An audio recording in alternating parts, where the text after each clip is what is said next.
Hello dear student, आप सबका very very welcome है आपके प्रिय channel mathematics by R K. Sir में।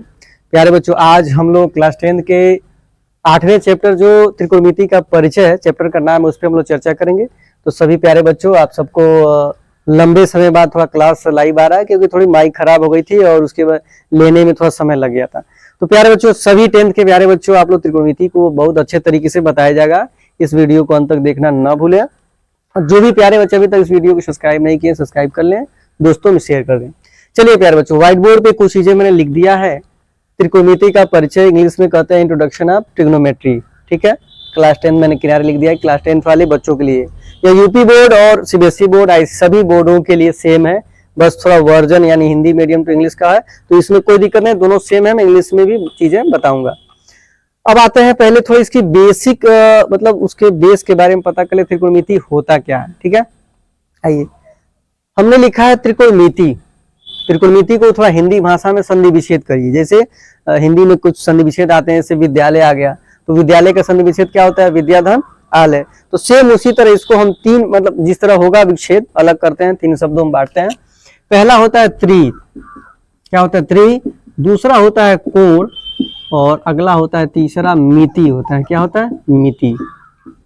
तीन चीज होता है, पहला त्रि, दूसरा कोण, अगला मिति।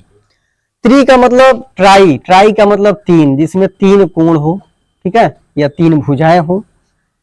और कोण दिया है तो कोण तो पक्का रहेगा, कोण के साथ साथ भुजा भी रहता है। ठीक है, तो तीन कोण भी रहे या भुजा भी रहे। ठीक, यह हो गया। और मिति का मतलब होता है मापन यानी मेजरमेंट। मिति माने मापन या मेजरमेंट। ठीक, आइए देखते हैं कैसे मापते हैं। और इस त्रिभुज, जो त्रिभुज की बात की जा रही है इस त्रिकोणमिति में, जिसमें तीन कोणों या तीन भुजाओं से मापन संबंधी सवाल पड़ जाते हैं, उसे त्रिकोणमिति कहते हैं। और त्रिकोणमिति में कुछ सिंबल्स होते हैं जिनको ध्यान देना है कि किसके बराबर क्या होता है, वही आपको ध्यान देना है। तो इसमें एक त्रिभुज का प्रयोग होता है, जिस त्रिभुज का नाम है समकोण त्रिभुज। क्या होता है? समकोण त्रिभुज। त्रिभुज के कुछ प्रकार होते हैं, भुजाओं के आधार पर तीन त्रिभुज होते हैं और कोणों के आधार पर तीन त्रिभुज होते हैं। अब आपको बता देते हैं, लिख नहीं रहे। भुजाओं के आधार पर तीन त्रिभुज क्या होते हैं? पहले को क्या बोलते हैं? पहले को बोलते हैं समबाहु त्रिभुज। क्या बोलते हैं? समबाहु, जिसको इक्विलेटरल ट्रायंगल बोलते हैं। ठीक है, समबाहु। दूसरा होता है आपका समद्विबाहु। ठीक, समद्विबाहु जिसको होता है आइसोसेल्स ट्रायंगल बोलते हैं। और तीसरा होता है विषमबाहु त्रिभुज, जिसमें तीनों भुजाएं अलग अलग हो। तो पहले वाले समबाहु में जिसकी तीनों भुजाएं बराबर हो, प्रत्येक कोण 90 अंश हो, समबाहु त्रिभुज कहते हैं। समद्विबाहु जिसमें दो कोण दो भुजाएं बराबर हो, उसको समद्विबाहु त्रिभुज कहते हैं। और तीसरे में होता है विषमबाहु, जो तीनों अलग अलग, तीनों भुजाएं और तीनों कोण अलग, उसको विषमबाहु त्रिभुज कहते हैं। बाहु मतलब भुजा के आधार पे हो गया। दूसरा होता है कोण के आधार पे। किसके आधार पे? कोण के आधार पे। तो कोण के आधार पे भी तीन होते हैं। पहला होता है न्यून कोण त्रिभुज, जिसमें एक कोण न्यून कोण हो। दूसरा होता है आपका समकोण त्रिभुज, वही समकोण त्रिभुज इसमें आपको व्हाइट बोर्ड पर दिख रहा है।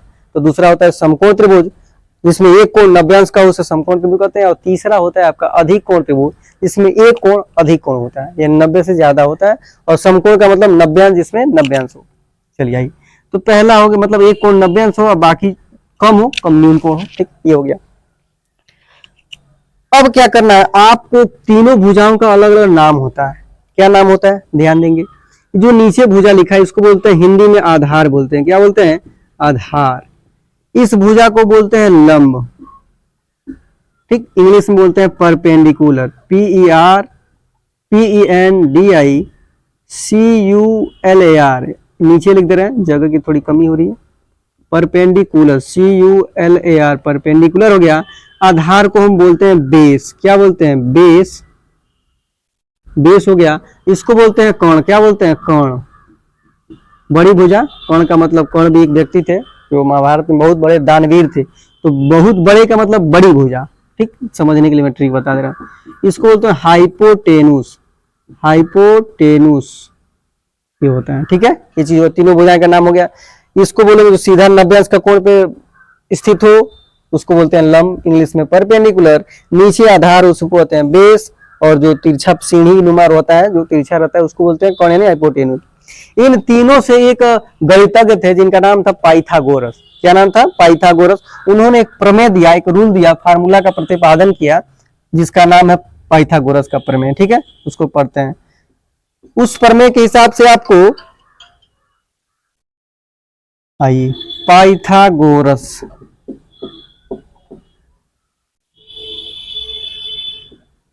प्रमेय,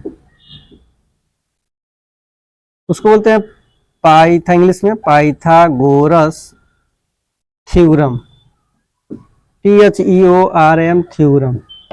ठीक, ये आप लोग पिछली कक्षाओं में भी थोड़ा सा पढ़ चुके होंगे, 9th वगैरह में। ठीक है, आइए समझाते हैं इसको।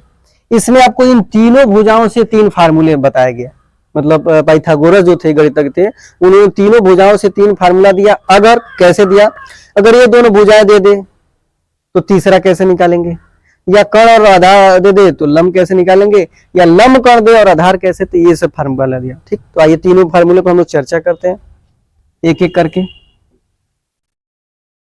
चलिए, अगर आपको कर्ण निकालना है, क्या निकालना है, कर्ण निकालना है, तो कर्ण बराबर एक फार्मूला होता है अंडर रूट में। अगर आपको लंब निकालना है तो लंब हो जाएगा, और तीसरा होता है आधार, आधार निकालना तो उसका एक फार्मूला हो जाता है। आइए देखते हैं, कर्ण सबसे बड़ी भुजा है तो इसका मान होता है इन दोनों के वर्गों के योगफल। एक प्रमेय भी है कि कर्ण का मान शेष 2 भुजाओं के वर्गों के योगफल के बराबर होता है। तो प्रमेय है, उसकी आवश्यकता नहीं पड़ती है, लेकिन समझने के लिए दिया जा रहा है। अब तो सिलेबस बहुत छोटा कर दिया, नहीं तो एक समय था कि जितनी चीजें आपको 10th में पढ़ाई जा रही है सब 9th में से डबल रहा करती थी। एक मनोहरे की बुक हुआ करती थी जो इसमें राजीव प्रकाशन के तौर पे पूरे अपने यूपी में सेम पैटर्न का हो गया है। ठीक ना, जो सिलेबस आपका है यह हो गया। लेकिन अब रही बात की थोड़ा सा नीरस है, मतलब मैं तो इस सिलेबस को उतना अच्छा नहीं मानता हूँ, क्योंकि आगे आने वाले कंपटीशन एग्जाम में उतनी फायदेमंद नहीं है। कम से कम इससे 40 से 50% ही फायदा मिलेगा, बाकी उस किताबों में बहुत फायदेमंद थी। तो अभी जो चीजें आप 10th में पढ़ रहे हैं वो चीजें उस समय 9th में इसके डबल हुआ करती थी, और जो इसमें 10th में दी है इसमें वर्तमान समय में वो चीजें उसमें तो 8 में दिया करती थी। उस समय 8 में त्रिकोणमिति हुआ करता था, लेकिन अभी 8 में से हटा दिया है, पहले 8 में ही था। ठीक है, 8 में 9 में, लेकिन अब धीरे धीरे कुछ सिलेबस में चेंजिंग हुआ इसलिए हट गया। चलिए कोई बात नहीं, जिस भी क्लास में उस चीजों को पढ़िए समझिए, कोई भी दिक्कत है तो आपके साथ है। कर्ण का मान अगर निकालना है तो दोनों को जोड़ दीजिए और वर्ग कर दीजिए, यानी यह इसको बोल सकते हैं कि कर्ण बराबर लंब का वर्ग प्लस आधार का वर्ग, यह हो गया फार्मूला। और लंब निकालना है, एक याद करिए, दोनों याद हो जाए। कैसे याद हो जाएगा, देखिए ट्रिक मैं बता रहा हूं आपको। अगर आपको लंब निकालना है तो आधार यहाँ प्लस में है, इधर आएगा तो किसमें होगा, माइनस में ना, यानी कर्ण में से आधार घटाना है। उसी चीज को आप अंडर रूट में करनी में बस लिख दीजिए। तो क्या बोले हैं, कर्ण में से क्या करना है, आधार को घटा देना है, लेकिन वर्ग जरूर करेंगे इसे। तो कर्ण का वर्ग माइनस आधार का वर्ग स्क्वायर हो गया। क्लियर। सेम उसी तरह अगर आधार आपको निकालना है तो वही काम करिए। मान लिया आधार निकालना है तो लंब प्लस में है, इधर आएगा तो माइनस में, तो कर्ण में से लंब को घटा देंगे हम। बस एक फार्मूला याद किए, 3 फार्मूला याद हुआ। तो कर्ण का वर्ग किए माइनस क्या हो गया आपका, लंब हो गया, लंब का वर्ग कर दिए। तो बस इन्हीं तीनों फार्मूले पे आपका लगेगा। जैसे क्वेश्चन आपको मैं बता दे रहा हूँ, मान लिया आपका समकोण त्रिभुज दे दे, यह दे दे आपका 4 दे दे और यह 3 दे दे, ठीक है, और कह दे कि आपको निकालना है क्या, ये भुजा कौन सी दिख रही है आपको, कर्ण। तो कर्ण वाला फार्मूला देखिए, तो कर्ण वाला निकालना तो लंब का वर्ग यानी 4 का वर्ग, तो 4 का वर्ग कितना होता है 16, और आधार कितना है 3 है, 3 का वर्ग 9, 16 का वर्ग और 9 का वर्ग 16 और 9 जोड़ेंगे तो कितना हो जाएगा, 16 प्लस 9, 16 9 25, और 25 का वर्गमूल क्या हो जाएगा 5, तो 5 आ जाएगा, यानी कर्ण का मान 5 आ जाएगा। सीधी सीधी बात। अगर भाई जो नीचे वाला नहीं है मिटा देते हैं इसी क्वेश्चन में।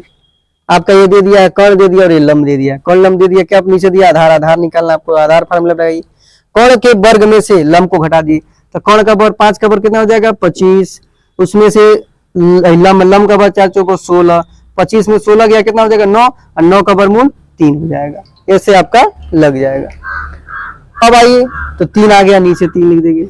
अगर बाई द वे यही आपका क्या कहता है कि ये दोनों दिए, ये दोनों, यह दोनों आपका लंब निकालना होगा, ठीक, तो सेम ऐसे निकालिए।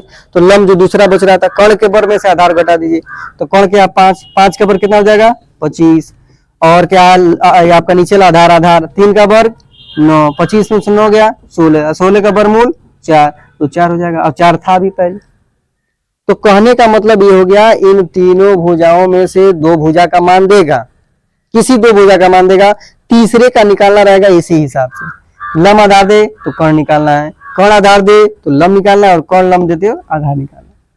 क्लियर है, समझ गया? तो इस चीज को पूरे को अच्छे से आप समझिए। पाइथागोरस प्रमेय का यूज है, अभी एक आपका आंशिक चीज है, बाकी चीजों को अगले पार्ट में अगले वीडियो में बताते हैं। तब तक इस चीजों को आप लोग लिखें, समझें। कोई भी दिक्कत है तो कमेंट बॉक्स में जरूर पूछें। Thank you.